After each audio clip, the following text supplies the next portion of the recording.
রামধেনু আসলে কি? রামধেনু হলো আকাশে দেখা এক ধরনের আলোর ধনুক, যা সাধারণত বৃষ্টির পর সূর্যের আলো পানির কণায় পড়ে গঠিত হয়। এটি দেখতে 7 রঙের হয়: লাল, কমলা, হলুদ, সবুজ, নীল, গাঢ় নীল ও বেগুনি। বিজ্ঞান বলে রামধেনু আসলে আলোর প্রতিসরণ, প্রতিফলন ও বিচ্ছুরণের ফল। কোরআনে বলা হয়েছে, আল্লাহ তার সৃষ্টির মধ্যে নানা রং ছড়িয়ে দিয়েছেন মানুষের জন্য নিদর্শন হিসেবে। তাই রামধেনু কেবল প্রাকৃতিক নয়, এটি সৃষ্টিকর্তার শক্তিরও নিদর্শন। রামধনু 7 রং কেন হয়? সূর্যের আলো আসলে সাদা রঙের, কিন্তু এর মধ্যে 7টি ভিন্ন রং মিশে থাকে।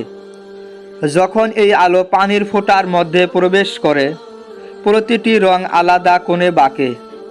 এই আলাদা বেঁকে যাওয়াকে বিজ্ঞানীরা ডিসপারশন বা বিচ্ছুরণ বলেন। লাল রং সবচেয়ে কম বাঁকে, আর বেগুনি রং সবচেয়ে বেশি বাঁকে। ফলে আমরা 7টি পৃথক রং দেখতে পাই। রামধেনু কেন বৃষ্টির পরে দেখা যায়? বৃষ্টির ফোঁটা ছোট ছোট প্রাকৃতিক প্রিজমের মতো কাজ করে। যখন সূর্যের আলো এগুলোর মধ্য দিয়ে যায়, তখন আলো ভেঙে 7 রঙে বিভক্ত হয়। শুষ্ক আবহাওয়া, পানির কণা না থাকায় রামধেনু তৈরি হয় না। তাই বৃষ্টি বা ঝিরঝিরে কুয়াশা থাকলে রামধেনুর সম্ভাবনা বেশি।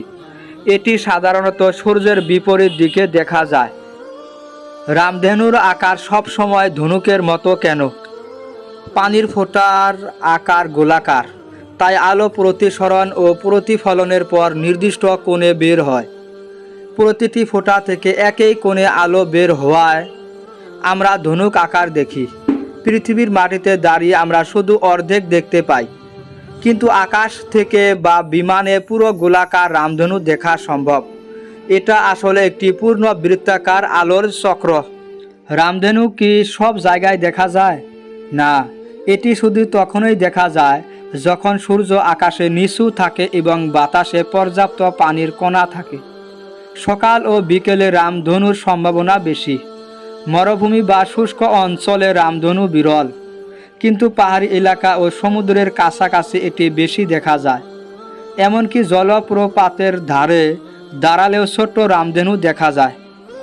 কোরআন ও ইসলামের রঙের গুরুত্ব কী? কোরআনে বহুবার রঙের কথা এসেছে: সবুজ, সাদা, কালো, লাল, হলুদ ইত্যাদি। সূরা ফাতিরে বলা হয়েছে, আল্লাহ পাহাড় ও মাটির ভিন্ন ভিন্ন রং সৃষ্টি করেছেন। এটি মানুষের জন্য আল্লাহর সৃষ্টির মহিমা চিনবার নিদর্শন। রামধনু সেই রঙের বহিঃপ্রকাশ যা আল্লাহর কুদরতের পরিচয় দেয়। তাই একজন মুসলিমের জন্য এটি কেবল প্রাকৃতিক নয়, ইবাদতের উপলক্ষ। রামধনু কি কোনো বৈজ্ঞানিক আবিষ্কারের পথ খুলেছে? হ্যাঁ, রামধনুর নীতি ব্যবহার করে বিজ্ঞানীরা প্রিজম, স্পেকট্রোস্কোপ এবং অপটিক্যাল যন্ত্র তৈরি করেছেন।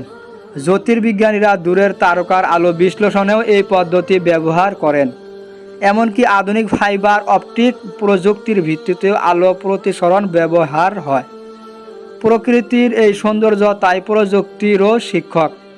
এটি প্রমাণ করে আল্লাহর সৃষ্টিতে মানুষের শিক্ষার অসীম সম্ভাবনা লুকিয়ে আছে। ভিডিওটি ভালো লাগলে সাবস্ক্রাইব করতে ভুলবেন না।